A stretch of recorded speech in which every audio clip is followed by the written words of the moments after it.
Global star Ram Charan birthday సందర్భంగా Chiranjeevi blood బ్యాంక్కి అభిమానులు ఒక్కొక్కరుగా చేరుకుంటున్నారు. ఈ నేపథ్యంలో వనపర్తి నుంచి పాదయాత్రగా ఇక్కడికి వచ్చినటువంటి ఒక వ్యక్తి మనకు తారసపడ్డాడు. అతనితో మాట్లాడదాం. రామ్ చరణ్ డైహార్డ్ ఫ్యాన్ అంట. పోస్టర్తో ఆయన గత 3 రోజుల నుంచి వనపర్తి నుంచి ఇక్కడి వరకు హైదరాబాద్ వరకు నడుచుకుంటూ వచ్చి ఈరోజు ఇప్పుడు స్టిల్ మధ్యాహ్నం సమయంలో చిరంజీవి బ్లడ్ బ్యాంక్ చేరుకున్నారు. ఆయనతో మాట్లాడితే ఏం పేరు బ్రో?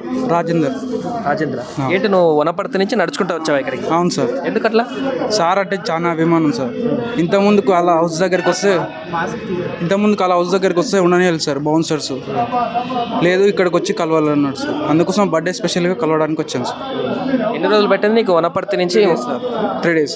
ఇక్కడ వనపర్తి లోకలా ఇంకా వేరే ఊరు? వేరే ఊరు సార్. ఎక్కడది? కేతపల్లి గ్రామం అని. అక్కడ నుంచి స్టార్ట్ అక్కడ నుంచి వనపర్తి నుంచి స్టార్ట్ చేశాను సార్. అక్కడ ఎట్లా స్టార్ట్ చేసేటప్పుడు మరి అక్కడ ఎవరన్నా ఒకనే సింగిల్గా వచ్చేసినావా? గ్రూప్ ఒక్కనే సార్. నడవడానికి కాబట్టి ఎవరు ధైర్యం చేయలేదు సార్.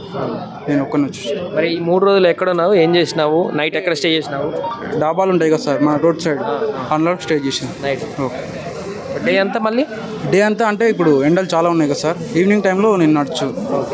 ఈరోజు బర్త్డే కాబట్టి కంపల్సరీ చేరుకోవాలన్నట్టు వచ్చేసాను సార్.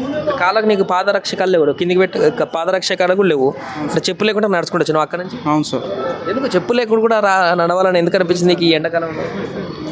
సార్ని కలవడానికి ఎంత దూరం నుంచి వచ్చినా ఇట్లా వచ్చినా తప్పు అనిపించలేదు సార్. మరి విష్ చేసినావా? సందర్భంగా ఏమన్నా స్పెషల్ చేసినావా ఈరోజు బర్త్డే సందర్భంగా? ఏం లేదు సార్. నాకు ఇదే అయింది సార్. ఊర్లో ఉంటే స్పెషల్ చేసిన అన్నదానం చేద్దాం అనుకోండి సార్. సార్ని కలిసి చూద్దాం అని వచ్చాను సార్. ఎట్లా అనిపిస్తుంది ఈరోజు బర్త్డే కాబట్టి మీ హీరో బర్త్డే? చాలా హ్యాపీగా ఉంది సార్. ఒక దేవుని చూసినా అంత ఆనందం ఉన్నది, కానీ సార్ బర్త్డేకి వచ్చినందుకు అంతకన్నా ఎక్కువ. ఇప్పుడు పెద్ద సినిమా పోస్టర్ కూడా రిలీజ్ చేసినారు కాబట్టి చూసినావా? లేదు సార్, నా ఫోన్ అక్కడ ఉంది అదే పోస్టర్. ఎట్లుంది ఈ సినిమా? లాస్ట్ 16 చూడలేదు సార్. నేను ఊళ్ళో వ్యవసాయం మొత్తం బిజీ సార్. ఇప్పుడు కూడా మా మమ్మీ వాళ్ళు నో అని ఫోర్స్ చేశారు సార్. వద్దు ఎందుకు కాలయాత్రతో ఎందుకు నడుస్తున్నామని. లేదు సార్ని కలవాలి, సార్ని కలిసి చాలు, ఈ లైఫ్ ఇంతటికి చాలు అని. ఏం చదువుకున్నారు? 10th sir. ఏం వ్యవసాయం చేస్తారు? వ్యవసాయం చేస్తారు.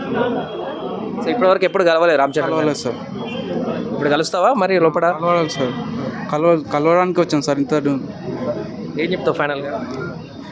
సార్ను అభిమానించడానికి చాలా ఉంటారు సార్. ఇంతగానో కష్టపడి వచ్చేవాళ్ళే వీర అభిమానం సార్ అని నేను ఒప్పుకుంటాను. కంపల్సరీ గిఫ్ట్ కూడా తెచ్చాను సార్ సార్ కోసం. చూపించు. అచ్చా సార్కి చూపిస్తా. స్పెషల్ విష్ చెప్తావా మాకు సుమన్ టీవీ బర్త్డే విషయం? Happy birthday sir Ram Charan sir. నీకోసం ఎంతోమంది ఫ్యాన్స్ ఉన్నాం. ఇలాంటి సినిమాలు ఎన్నెన్నో రావాలి. చాలా హ్యాపీగా ఉంటుంది.